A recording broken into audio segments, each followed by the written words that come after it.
Stephanie. As we watch this next video here, start to see that hand, right as you come above that water, I want to make sure we're coming thumb up. It looks like here on the right hand you can see, I didn't see this before, but look at how much that wrist is bent as your hand starts to come above that water. Make sure that when your hand comes above that water, your thumb is up and your pinky's in.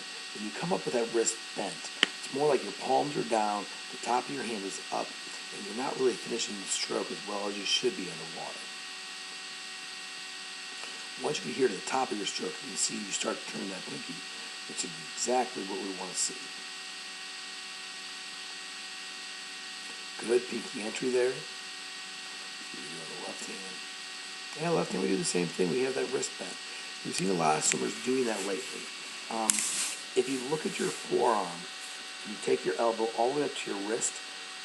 If you bend your wrist, you can see that you're not really doing much with that pull, right?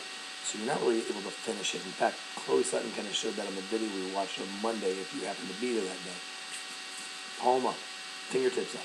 Keep it all in line, one straight line as you're doing that pull. Or as you're doing that recovery as well.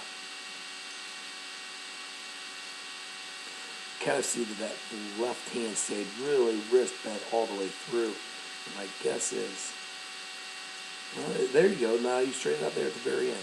Try to get that wrist a little bit less bent. Kick up there. So above water, your kick looks a little bit better. You can see there's some white water as we're coming into that turn. I do like that. You still need to work on just making stronger, faster kicks. For you, that's probably one of the most important things that we can do. Let's kind of rewind it a little bit and just kind of focus on your kick as you're coming through. You can see that you've got some legs coming above that water, but I do think we can get a little bit stronger, faster kick. Love your head position, Stephanie. I don't see your head moving at all in that backstroke.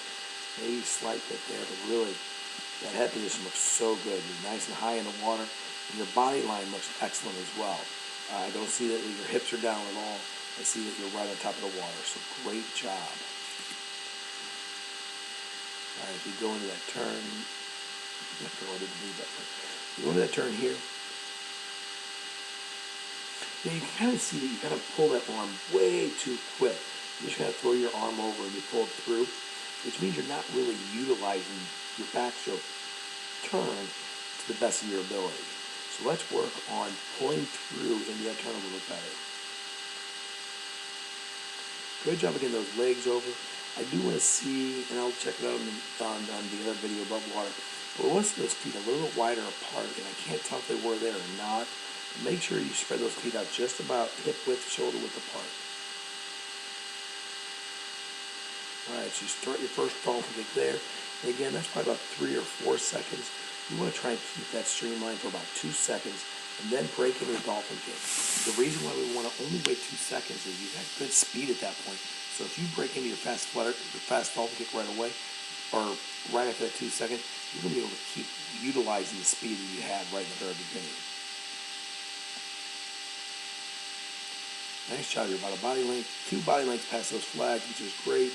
But again, there's a couple of things. Number one, on the breakout, your left arm or your right arm is above the water. Your head's above the water. Your legs are at the surface. But where is your left arm? Your left arm should already have broken that surface.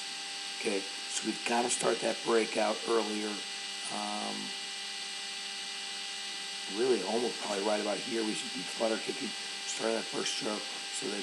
Okay, right now we start the first stroke, so bam, there our head comes up and this hand comes up. So we've got to get that breakout earlier, Stephanie. That's the only thing that I think coming off that wall that would be the most important thing for you to work on out of all of them would be just working the breakout, okay? You're doing fantastic, and I'm so thrilled to have you in senior. So way to go, Stephanie. Congratulations.